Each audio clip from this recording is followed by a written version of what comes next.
Hola a todos. En este video vamos a hablar de la dinámica de robots.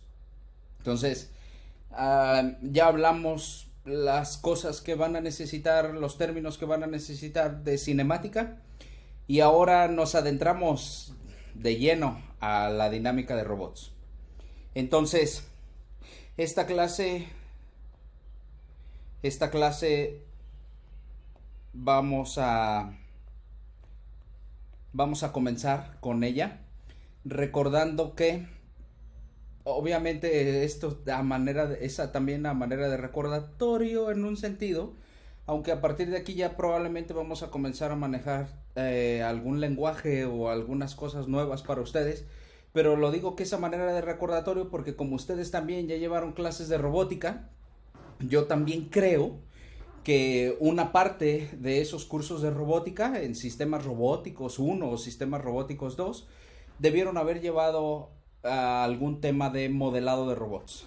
Entonces, en ese tema de modelado de robots, ustedes debieron haber llevado alguna técnica para poder encontrar el movimiento, las ecuaciones del movimiento de los robots.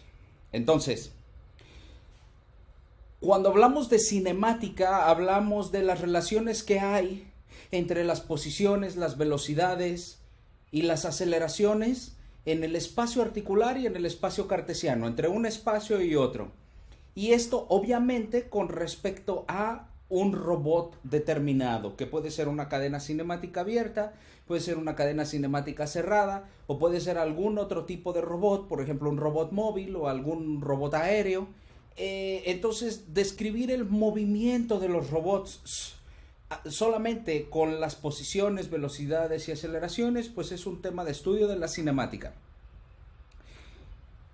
El tema de estudio de la dinámica son las relaciones que hay entre las fuerzas externas o las fuerzas generadas en el robot y las posiciones, velocidades y aceleraciones que se generan debido a esas fuerzas. Entonces, hacer análisis o estudiar la dinámica de robots conlleva a tener presente las relaciones que hay entre las velocidades, las aceleraciones, las posiciones y las fuerzas. Nosotros, aunque las ecuaciones del movimiento de un robot son relativamente complejas, pues nosotros la primera descripción dinámica que conocemos y la descripción dinámica que sabemos, pues es debido a Newton. Debido a Newton nosotros sabemos que una masa que se mueve en el espacio, pues las relaciones que hay entre esa masa, entre la velocidad, la aceleración, la posición de esa masa con respecto a una fuerza externa que está siendo aplicada a esa masa, pues entonces está dado por fuerza es igual a masa por aceleración, en donde obviamente la aceleración es la segunda derivada de la posición. Entonces, la masa multiplicado por la segunda derivada de la posición, pues es igual a masa por aceleración. Entonces, si yo lo que quiero resolver es el problema de, dada una fuerza, ¿cuál es la aceleración generada? Pues entonces despejo de aquí x dos puntos igual a 1 entre m por f. Y entonces si yo conozco la fuerza, pues entonces la aceleración no es otra cosa más que 1 entre la masa multiplicado por esa fuerza. Si yo quiero saber cuál es la velocidad, pues entonces tengo que hacer la integral de la aceleración. Y si yo quiero saber cuál es la posición, pues entonces tengo que hacer la integral de la velocidad o la doble integral de la aceleración. Ya habíamos visto en la parte que hablamos de sistemas dinámicos y en particular de control el repaso que hicimos de estabilidad. Ya vimos que esta ecuación es una ecuación diferencial de segundo orden que la puedo describir con un sistema de primer orden haciendo un cambio de coordenadas dado por y1 igual a posición y2 igual a velocidad, y entonces esto lo puedo escribir como y.1 igual a y2 e y.2 igual a 1 entre m por f. Entonces, en este sentido, poder encontrar cuáles son las relaciones que hay entre las fuerzas externas de un robot y las velocidades del robot, pues entonces lo podemos hacer en dos espacios diferentes, en el espacio cartesiano o en el espacio articular. Debido a que nosotros vamos a trabajar en control en el espacio articular solamente, pues entonces los modelos en los que estamos interesados son los modelos en el espacio articular. Entonces, hay diferentes formas de modelar la dinámica de los robots. Una de ellas, por ejemplo, es a través de las ecuaciones del movimiento de Hamilton, que a esto le decimos el modelo hamiltoniano. Otro de ellos es a través de las ecuaciones de Euler-Lagrange o a través del lagrangiano. A ellos lo conocemos, a ese modelo lo conocemos como el modelo de Euler-Lagrange, y también tenemos otros modelos, por ejemplo el de Newton-Euler. Entonces, nosotros para poder hacer control y para llevar este curso, nos vamos a casar con el modelado de Euler-Lagrange. Para poder encontrar las ecuaciones del movimiento utilizando las ecuaciones de Euler-Lagrange, tenemos que definir cuáles son las relaciones constitutivas del robot. Las relaciones constitutivas del robot, lo interesante de los modelos de Euler-Lagrange es que estas relaciones están dadas en términos energéticos. Entonces, nosotros podemos encontrar cuál es la dinámica del robot si nosotros sabemos cuáles son las expresiones de los intercambios de energía, de la energía que tiene el sistema mecánico. Entonces, en general, el sistema mecánico tiene dos tipos de energías, la energía cinética y la energía potencial. Ambos tipos de energía son almacenados. La energía cinética almacena la energía del movimiento y la energía potencial almacena la energía de la posición. Entonces, por ejemplo,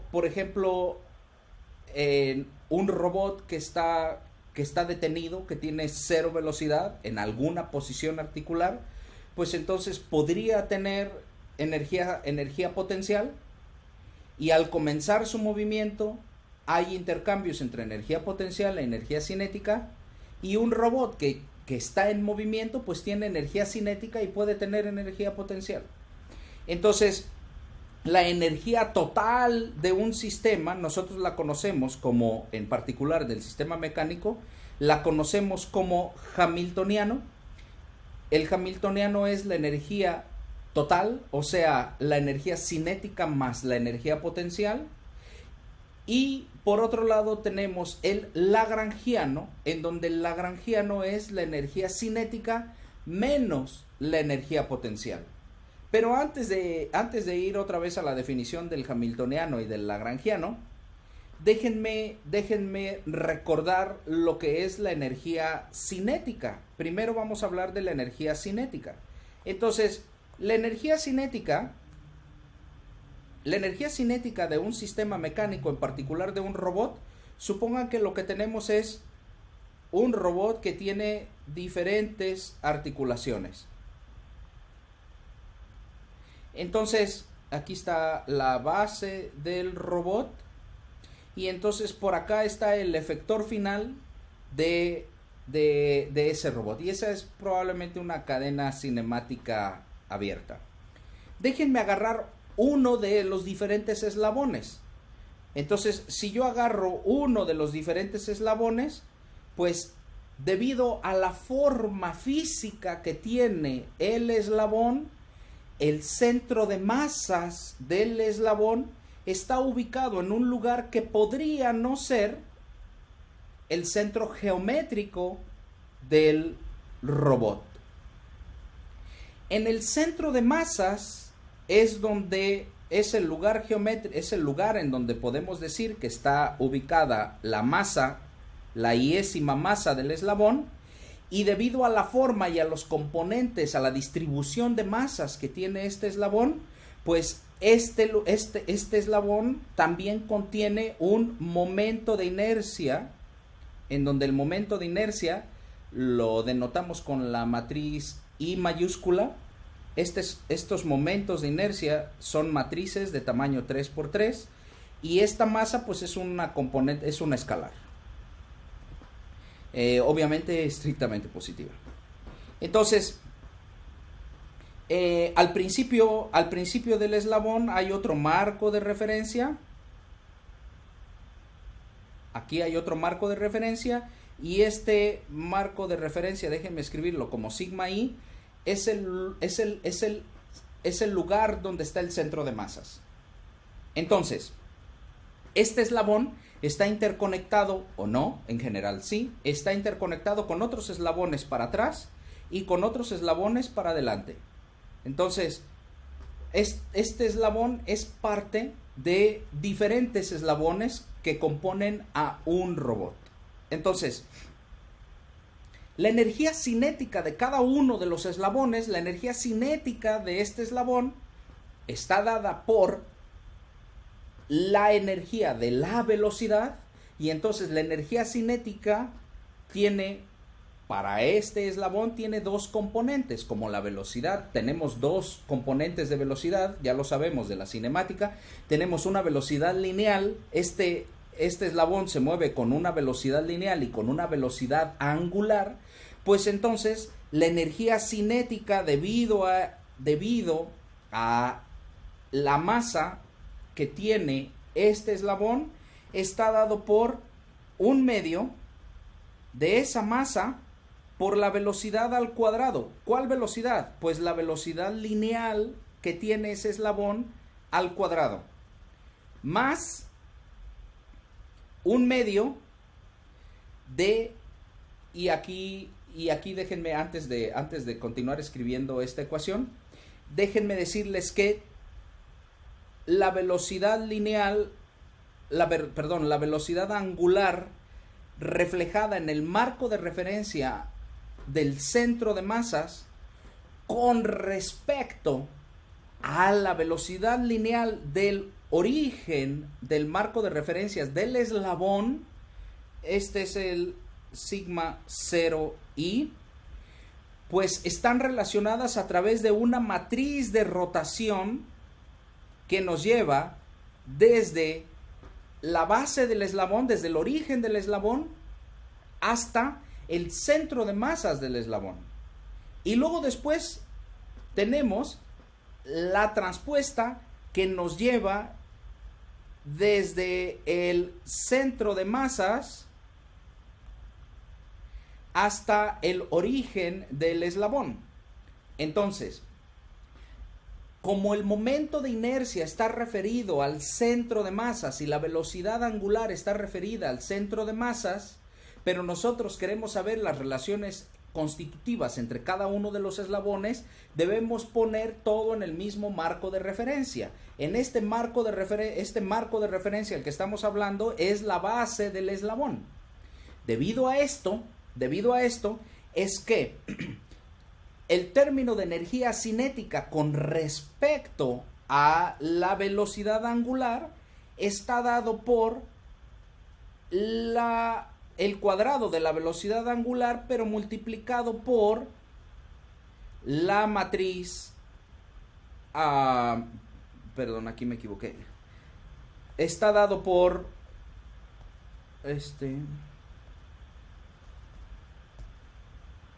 está dado por la matriz de rotación que nos pone en el marco, en el centro de masas, en donde en el centro de masas está reflejado el momento de inercia iésimo, y luego después nos regresamos al origen del eslabón y multiplicamos por la velocidad angular del origen del eslabón.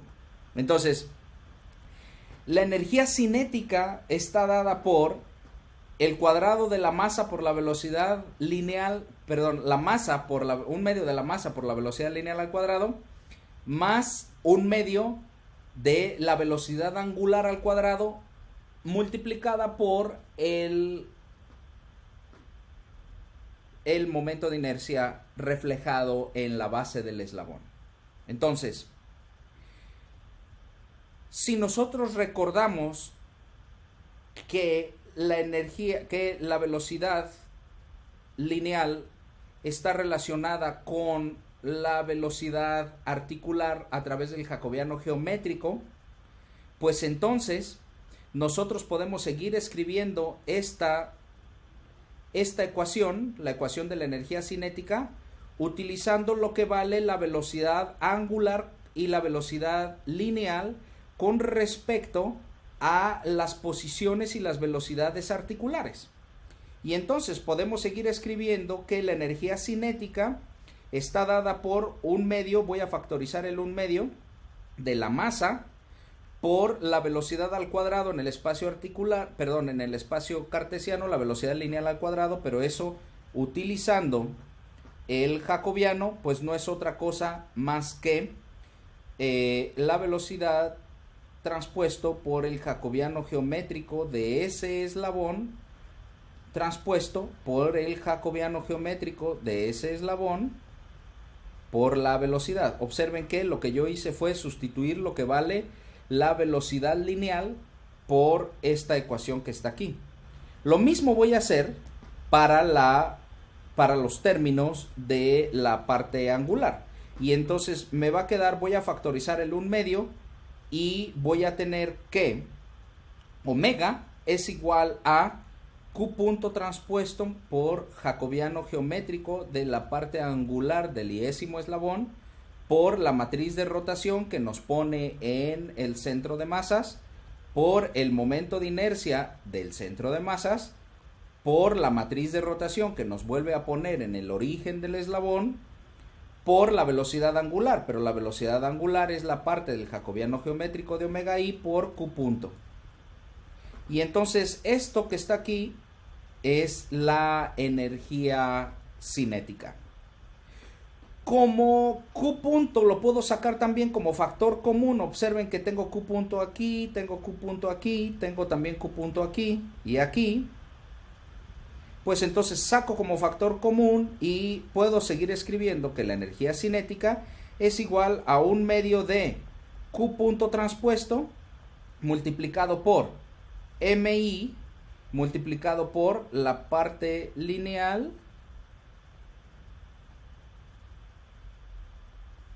más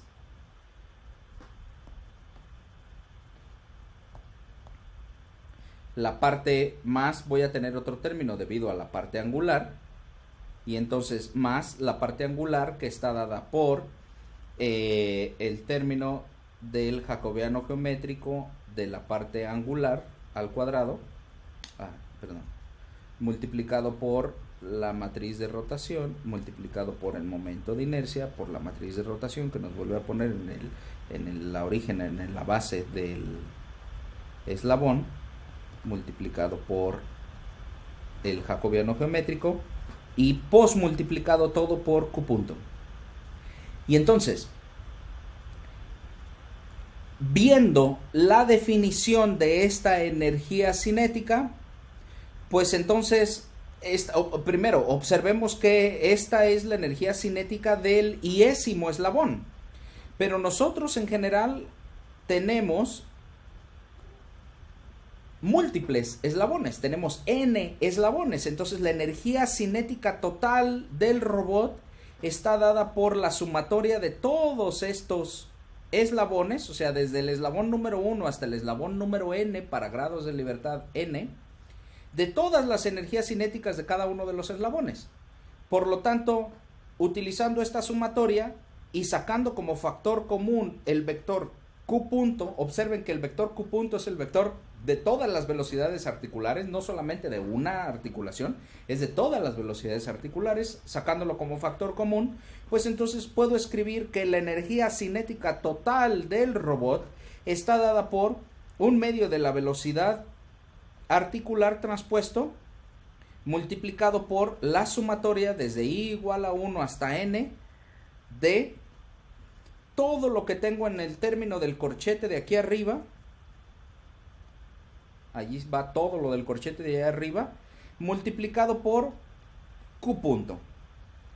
Y entonces, si a toda esta sumatoria yo la defino como la matriz de inercia del robot, que es función solamente de la posición, pues entonces, o sea, la matriz de inercia yo la defino como la sumatoria desde i igual a 1 hasta n de todo lo que está adentro de este corchete, pues entonces yo tengo la famosa ecuación de que la matriz de inercia, perdón, la cinemática, la energía cinética, lo siento, la energía cinética es igual a 1/2 de Q punto transpuesto por la matriz de inercia por la velocidad.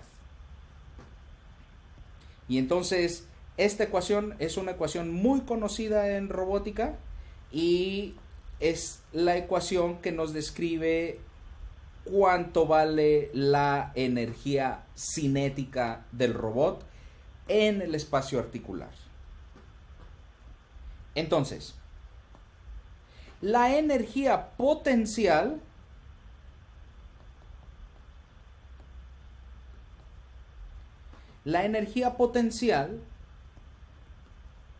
debido de un sistema mecánico, pues en particular para nuestro robot, está dada solamente, bueno, tenemos diferentes fuentes de energía potencial. Una de ellas es debido a la altura, debido a la fuerza de gravedad, debido a la aceleración de gravedad. Entonces, debido a la altura que tiene el robot con respecto a una base. Otra fuente de energía potencial, por ejemplo, son resortes que tenga el robot. Muchos robots, para poder contrarrestar los efectos de la fuerza de la gravedad, de la aceleración de la gravedad, pues entonces los diseñadores les colocan resortes en las articulaciones para que estos resortes almacenen energía que luego se utiliza para poder sostener el propio peso del robot, por ejemplo. Entonces, asumiendo que el robot no tiene otra fuente de energía potencial más que la debido a la gravedad, pues entonces la energía potencial está dada por la suma de todas las energías potenciales de los eslabones. Y la energía potencial de cada uno de los eslabones, pues no es otra cosa más que lo que vale su masa multiplicado por la aceleración de la gravedad multiplicado por la altura de ese eslabón.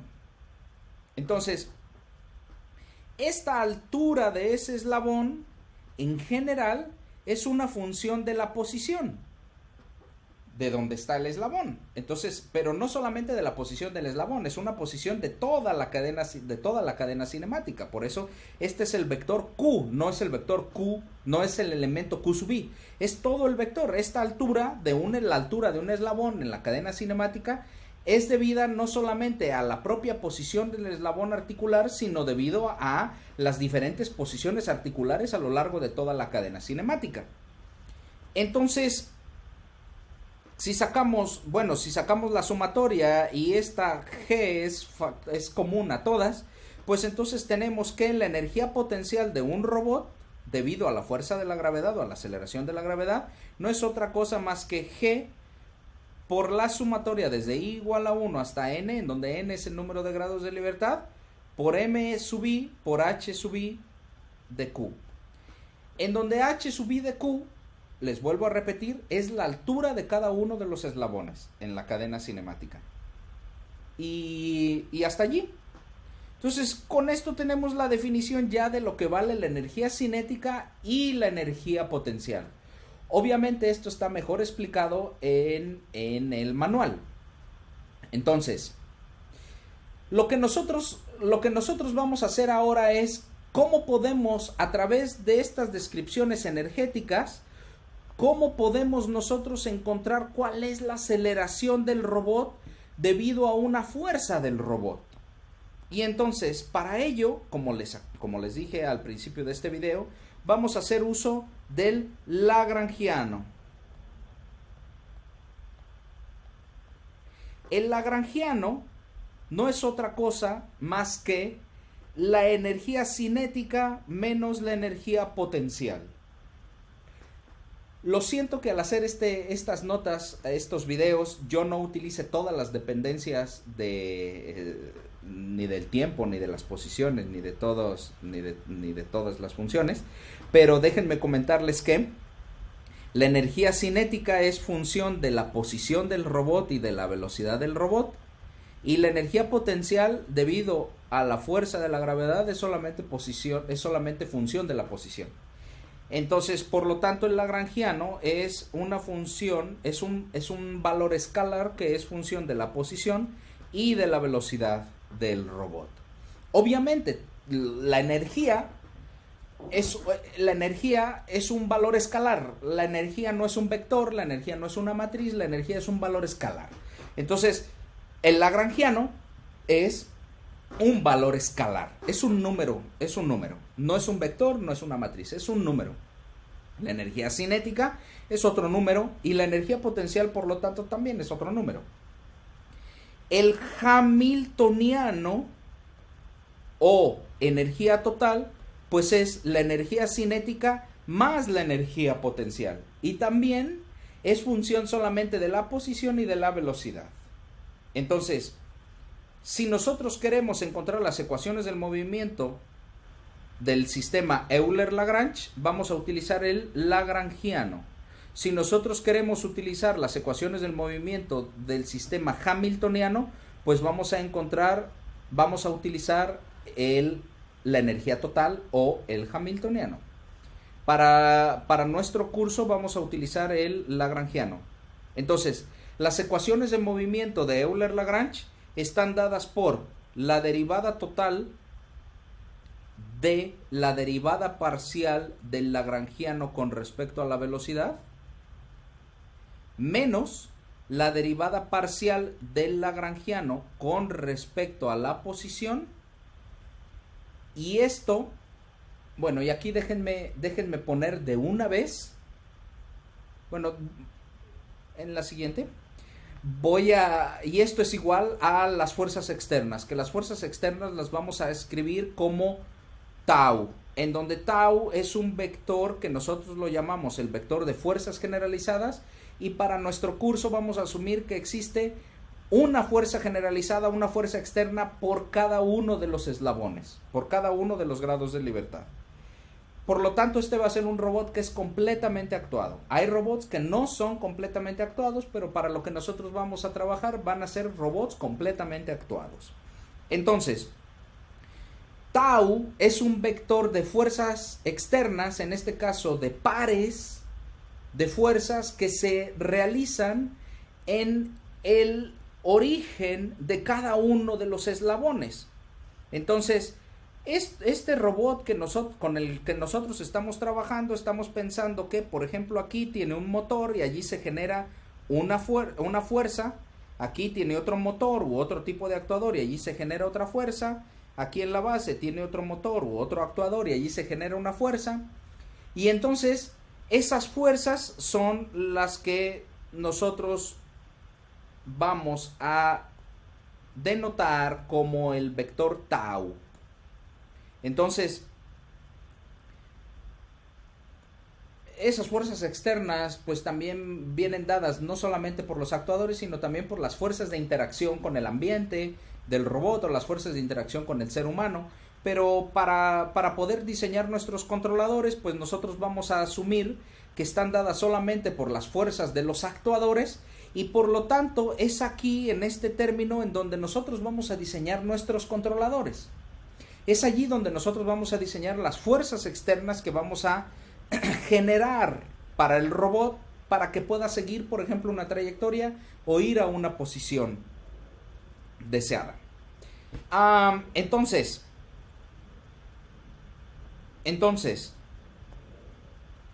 en este sentido, En este sentido,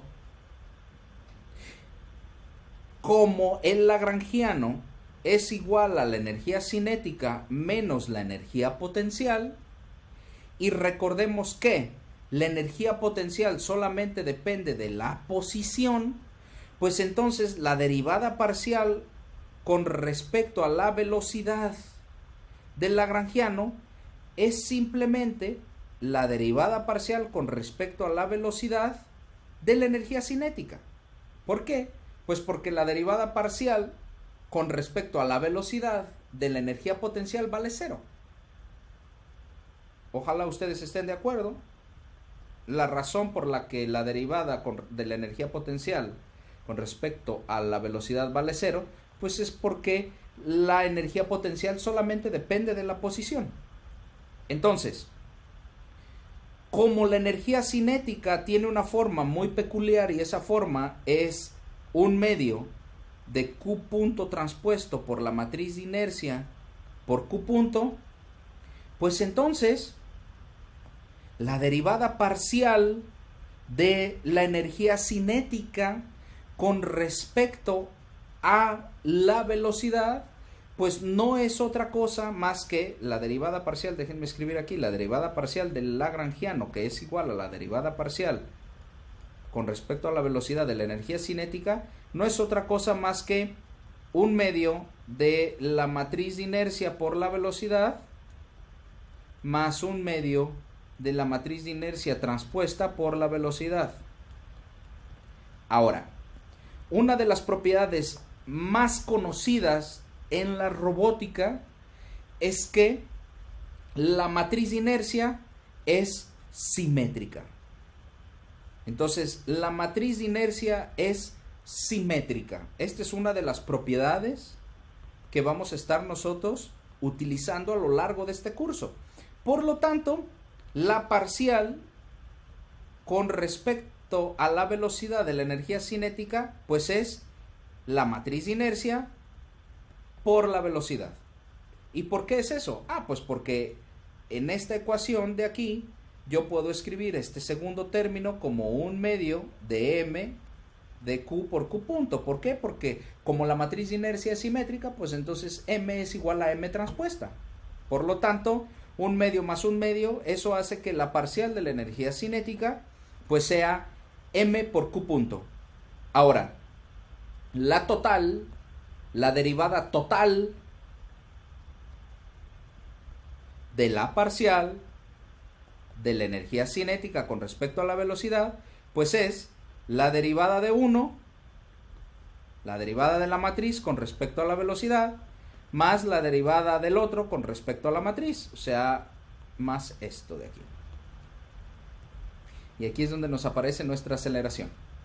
Y entonces, con esto ya tenemos que la ecuación del movimiento, yo la puedo continuar escribiendo como m de q por q dos puntos más m punto de q por q punto menos la parcial con respecto a la posición de la energía.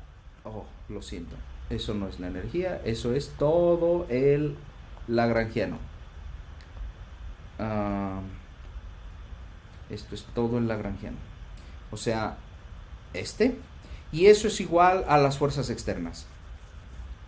Ahora, el lagrangiano, pues nosotros lo podemos dividir entre energía cinética menos energía potencial, y entonces esta ecuación la puedo escribir como m de q, q dos puntos, más m punto, q punto, menos un medio de la parcial con respecto a q, de q punto transpuesto por m de q por q punto.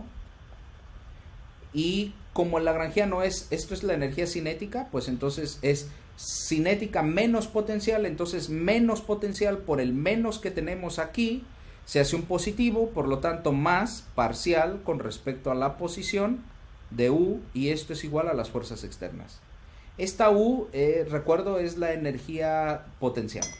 Entonces, abusando de la notación, ya teníamos definido, al haber definido la energía potencial, había puesto como G la aceleración de la gravedad, que normalmente la tomamos como 9.81 metros sobre segundo al cuadrado.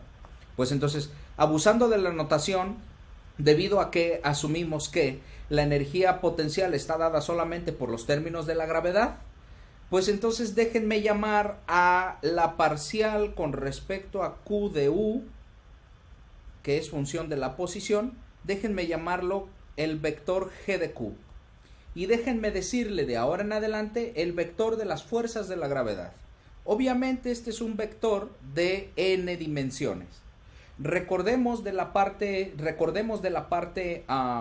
cálculo que la parcial la voy a usar indistinta del gradiente, en el sentido que, estrictamente hablando, la parcial es un vector fila, pero para el manual y para el curso, la parcial la voy a tomar igual que el gradiente como un vector columna. Lo siento por abusar la notación también en ese sentido. Entonces, este vector de fuerzas de la gravedad, pues es un vector columna, ¿de acuerdo? De hecho, al estar haciendo todos mis cálculos anteriores, ya había utilizado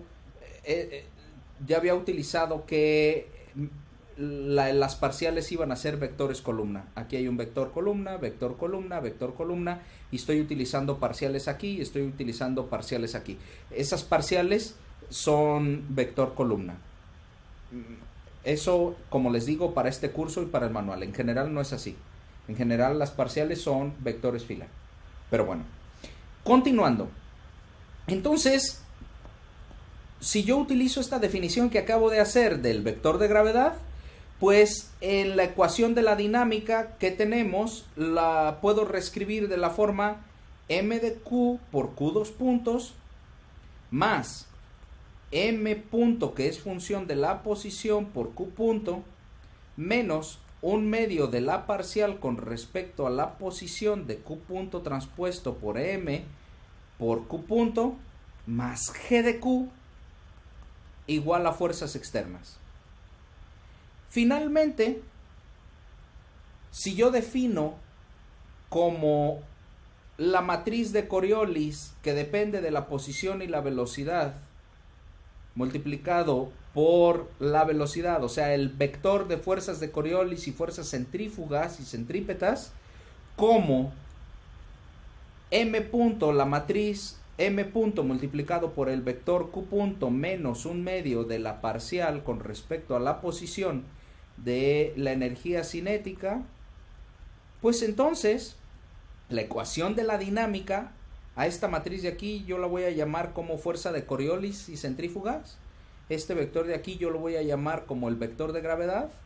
Y entonces la dinámica final, la dinámica resultante utilizando el modelo de Lagrange, me queda como matriz de inercia, función de la posición, multiplicada por aceleración, más matriz de Coriolis, función de la posición y de la velocidad, multiplicado por el vector velocidad, más vector de gravedad, igual a fuerzas externas.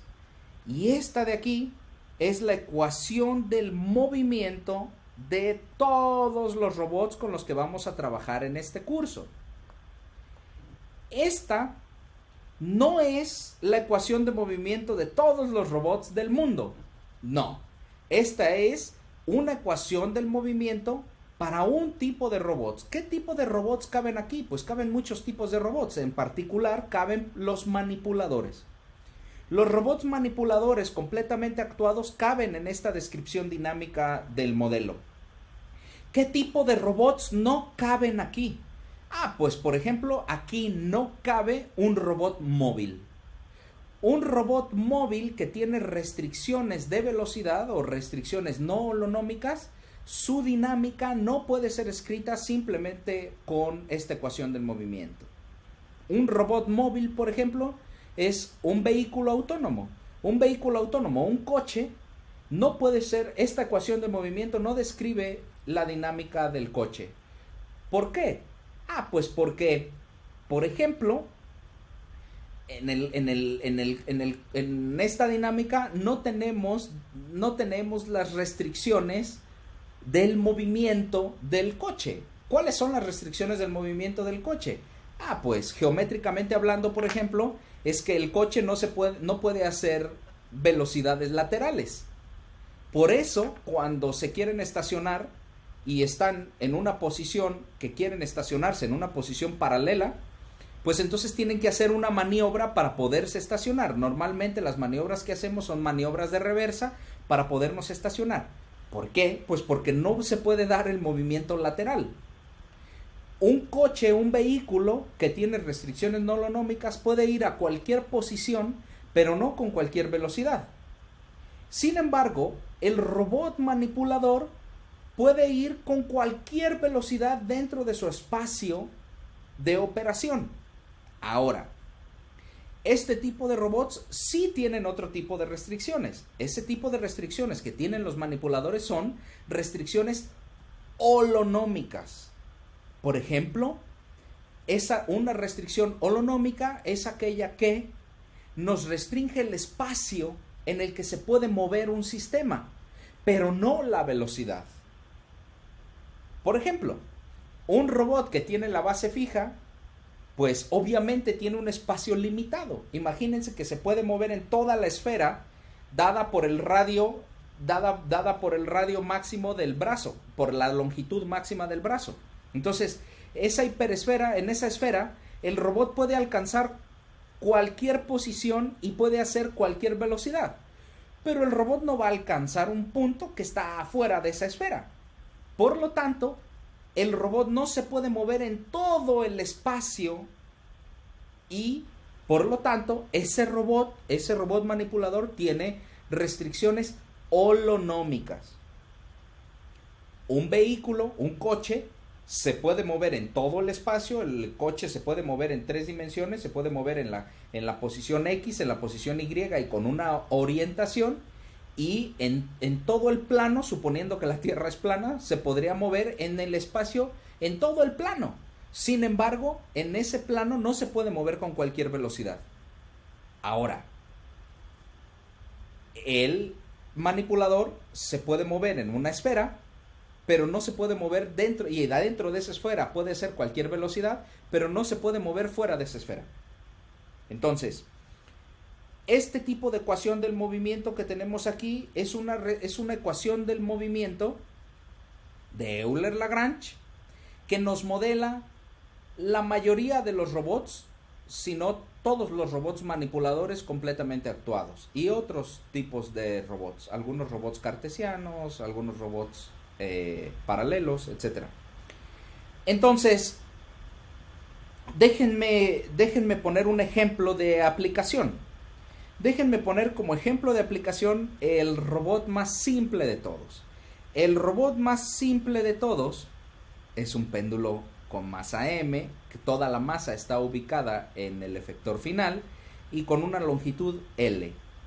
Este péndulo se mueve con un ángulo Q, con una coordenada generalizada Q aquí, y tiene una fuerza generalizada tau aquí.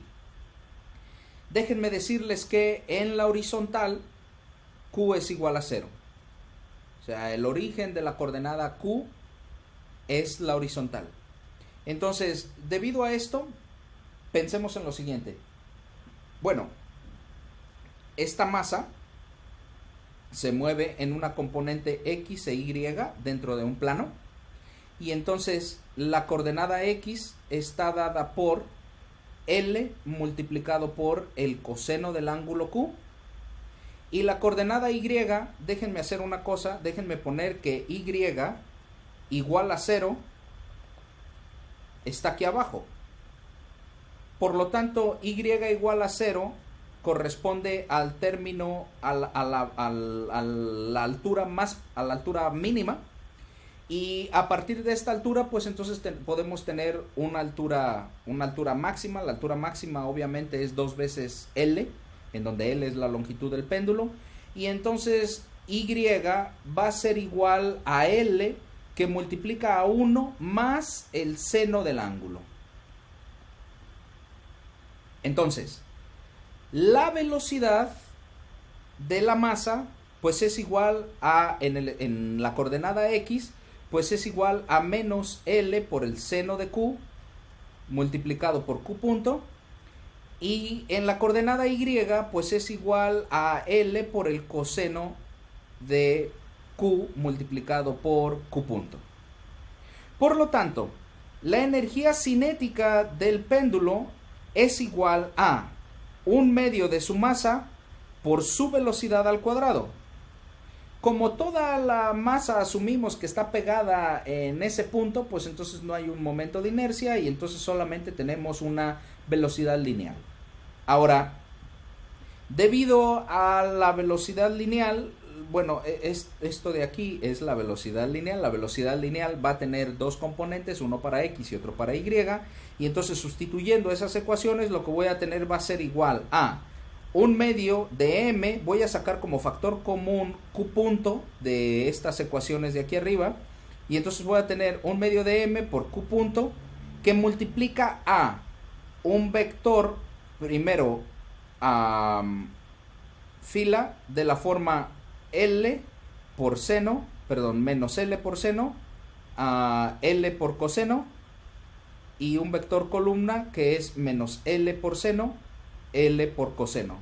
Y si yo hago esa multiplicación, pues entonces lo que voy a tener va a ser 1/2 de M, saco como factor común L, pero observen que multiplico L por L y esto va a ser una L al cuadrado.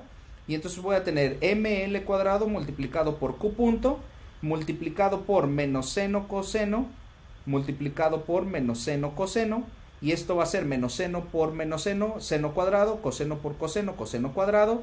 La suma de seno cuadrado más coseno cuadrado es igual a 1, por lo tanto esto es simplemente 1/2 de M por L cuadrado por Q punto al cuadrado. Y esa es la energía cinética del péndulo. ¿Cuánto vale la energía potencial? Pues la energía potencial es mgh. ¿Y cuánto vale h? Pues h es la altura, y ya dijimos que la altura, para este caso, si asumimos que la fuerza de la gravedad actúa en la componente Y, pues entonces vamos a tener que h es igual a Y, por lo tanto esto va a ser m por g. Déjenme borrar esta m que se ve muy fea. Esto es m por g por y, e y es L por 1 más el seno de Q. Y entonces ya tenemos lo que vale la energía potencial debido a la fuerza de la gravedad, ya tenemos lo que vale la energía cinética. Vamos a encontrar las ecuaciones del movimiento utilizando el Euler-Lagrange. Y entonces, primero, la parcial con respecto a la velocidad de la energía cinética, pues es igual a la parcial con respecto a la velocidad de 1/2 de ml cuadrado Q punto al cuadrado, y eso es igual, el 1/2 con el cuadrado se van, y eso es igual a ml cuadrado por Q punto. La derivada total, o con respecto al tiempo, de la parcial con respecto a la velocidad de la energía cinética, pues es simplemente ml cuadrado por Q2 puntos. Y ya tenemos la primera parte. La segunda parte es encontrar cuánto vale la parcial con respecto a la posición de la energía potencial, y eso no es otra cosa más que la parcial de la función senoidal, que es el coseno. Por lo tanto, la parcial vale mgl por el coseno de Q. Por lo tanto, la ecuación del movimiento es ml cuadrado Q2 puntos más mgl por coseno de Q igual a fuerzas externas, o sea, tau. Y esta es la dinámica que hemos encontrado del péndulo utilizando las ecuaciones del movimiento de Euler-Lagrange. ¿De acuerdo?